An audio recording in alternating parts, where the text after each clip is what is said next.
Messi est-il le grand jour?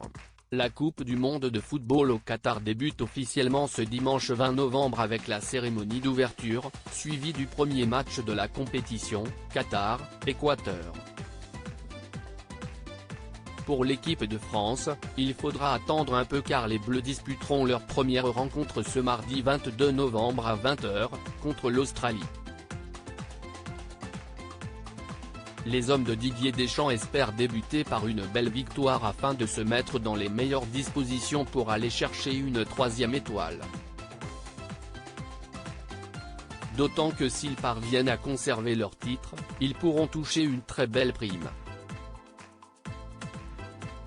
En effet, comme le dévoilait le journal L'Équipe en juin dernier, la FIFA, Fédération internationale de football, va délivrer un total de 440 millions de dollars.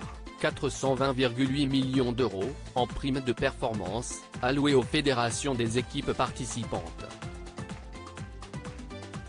La sélection victorieuse remportera ainsi un total de 40,2 millions d'euros, ce qui représente 8 millions d'euros supplémentaires par rapport aux 32,2 millions qu'avait reçu la Fédération française de foot il y a 4 ans, suite à la finale remportée par les Bleus à l'issue du Mondial 2018 en Russie.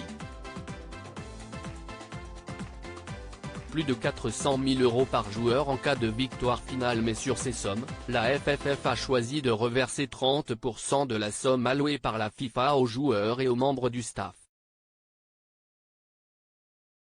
Ainsi, si l'équipe de France est encore championne du monde, les joueurs et les 4 membres du staff se partageront un peu plus de 12 millions d'euros, soit 402 000 euros par personne. Une hausse significative par rapport en 2018, car lors de la Coupe du monde en Russie, les Bleus avaient touché environ 350 000 euros. Mais depuis plusieurs années, de nombreux joueurs ont choisi de reverser une partie de ces primes à des associations. Cette somme pourrait grimper encore un peu plus pour chaque membre de l'équipe de France, car elle est calculée sur une liste de 26 joueurs sélectionnés par Didier Deschamps. Or, ce samedi 19 novembre, le sélectionneur a dû faire face au forfait de l'une des stars de l'équipe.